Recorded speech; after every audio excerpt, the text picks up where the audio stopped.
दोस्तों स्वागत है आपका इनसाइट नॉलेज की एक और नई वीडियो में। आज की इस वीडियो में हम डिफेंस से जुड़ी दो काफी इंटरेस्टिंग अपडेट के बारे में बात करने वाले हैं, जिसमें हमारी पहली अपडेट आर्मीनिया को लेकर है, जो अब अपने पास मौजूद पुराने सोवियत एरा के हॉविट्जर को रिप्लेस करने के लिए भारत से बड़ी डील कर चुका है। वहीं दूसरी तरफ हमारी अपडेट आर्मीनिया को पहुंच रहे भारतीय हथियारों की डीले में रूस के हाथ को लेकर है। तो चलिए इन दोनों ही अपडेट को डिटेल से समझते हैं। दरअसल दोस्तों 2020 में आर्मीनिया और अजरबैजान के बीच जो युद्ध हुआ वह काफी खतरनाक था। इस युद्ध में आर्मीनिया को बहुत नुकसान झेलना पड़ा।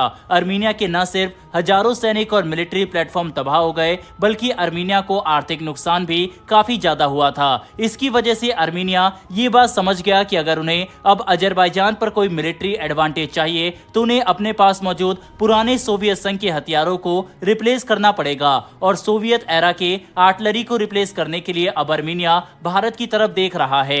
लेटेस्ट रिपोर्ट के अनुसार आर्मीनिया ने भारत से 2023 में आर्टिलरी की दो बड़ी डील साइन की, जिसके तहत अगर रिपोर्ट की माने तो आर्मीनिया ने भारत से 72 मार्क आर्टिलरी और 84 अटैक हॉविट्जर की खरीद की। मतलब आर्मीनिया ने भारत से कुल 156 एडवांस आर्टिलरी की खरीद की है, जो उसके पास मौजूद पुराने सोवियत संघ के आर्टिलरी को रिप्लेस करने का काम आएंगे। 2020 में अजरबैजान के साथ युद्ध के दौरान कम से कम आर्मीनिया के 270 से ज्यादा आर्टिलरी तबाह हो गए थे, जो आर्मीनिया के लिए एक काफी बड़ा नुकसान है। बता दें कि आर्मीनिया के पास अधिकतर D-20 और D-30 जैसे आर्टिलरी मौजूद है, जो 21 किलोमीटर और 84 किलोमीटर की दूरी तक आर्टिलरी राउंड फायर कर सकते हैं। इनके इस्तेमाल से आर्मीनिया ने अजरबैजान को कड़ी टक्कर दी, लेकिन ये युद्ध में बड़ी संख्या में तबाह हुए, जिन्हें रिप्लेस करने के लिए भारत से एडवांस और मॉडर्न आर्टिलरी की इस समय खरीद की जा रही है, जो कि आर्मीनिया का काफी सही फैसला है, जिसके तहत इन्हें रिप्लेस करने के लिए मार्ग और अटैक जैसे एडवांस आर्टिलरी की खरीद की, जो आर्मीनिया के लिए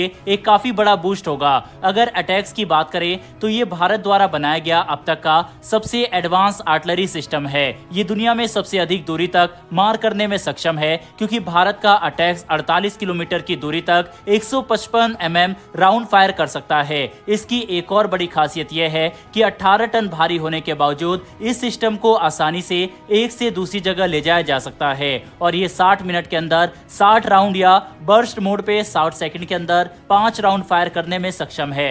वहीं पर मार्ग एक सेल्फ प्रोपल्ड आर्टिलरी है, जो 4x4 व्हील ट्रक पर माउंटेड है, जिसकी वजह से आर्मीनिया के पहाड़ी इलाकों में मार्ग आर्टिलरी बड़ी ही आसानी से एक से दूसरी जगह पर जाकर आर्टिलरी राउंड फायर कर सकती है। और इसकी फायरिंग रेंज भी 24 किलोमीटर की है, जिसमें ये 155 mm और 39 कैलिबर के राउंड फायर करने में सक्षम है। हम देख सकते हैं कि जहां अटैक्स आर्मीनिया के लिए एक पावर हाउस होगा, तो वही मार्ग आर्मीनिया की जरूरी मोबिलिटी और प्रिसीजन ऑफर करेगा। इन्हीं सब रीजन से हम कह सकते हैं कि आर्मीनिया का भारतीय आर्टिलरी की खरीद करके पुराने रूस और सोवियत एरा के आर्टिलरी रिप्लेस करना एक काफी अच्छा डिसीजन है। साथ ही इससे दोनों देशों के डिफेंस रिलेशन और पार्टनरशिप भी काफी मजबूत होंगे, जिसका फायदा आर्मीनिया को ग्लोबल प्लेटफॉर्म पर मिल सकता है, क्योंकि भारत एक शक्तिशाली देश है और हमारा समर्थन होने का मतलब है कि आर्मीनिया यूनाइटेड नेशन में भी अब पहले से ज्यादा मजबूत हो चुका है।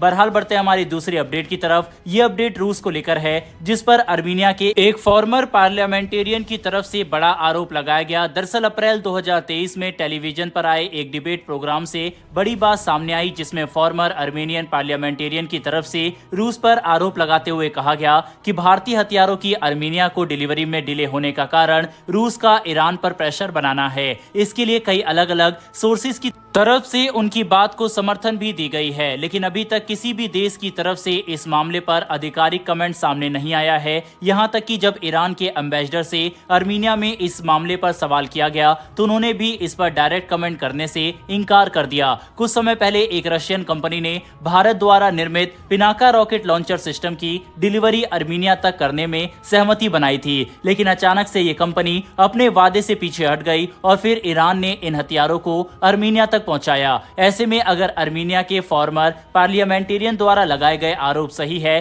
तो ये भारत और रूस के संबंधों में बड़ी दरार डाल सकता है। लेकिन अभी तक ये बात नहीं कही जा सकती कि आखिर रूस ऐसा क्या करेगा, जिसका जवाब तो हमें आगे जाकर ही मिल सकता है। हालांकि ये बात भी साफ है कि तमाम चुनौतियों के बावजूद भारत आर्मीनिया को हथियारों की सप्लाई करने के लिए पूरी तरह से डेडिकेटेड है, और हम ईरान के साथ मिलकर आर्मीनिया को भारतीय हथियारों की शिपमेंट समय पर पहुंचा रहे हैं। कुल मिलाकर समझने की कोशिश करें जाए तो भारत अब आर्मीनिया को अपने एक मजबूत डिफेंस पार्टनर के तौर पर स्वीकार कर चुका है और दोनों देशों के रिलेशन हर चुनौतियों के बावजूद आगे ही बढ़ेंगे। लेकिन दोस्तों, आपको क्या लगता है कि क्या सच में भारतीय हथियारों की शिपमेंट आर्मीनिया तक पहुंचने में हो रही देरी का कारण रूस है या फिर नहीं? अपनी राय कमेंट बॉक्स में लिखकर बताइएगा। अगर आपने इस वीडियो को यहां तक देखा है तो वीडियो को लाइक करके हमारी आने वाली डेली ऐसी वीडियो के लिए चैनल को सब्सक्राइब कर बेल नोटिफिकेशन अवश्य दबा लें। फिर मिलेंगे ऐसी एक नई वीडियो के साथ। धन्यवाद। जय हिंद।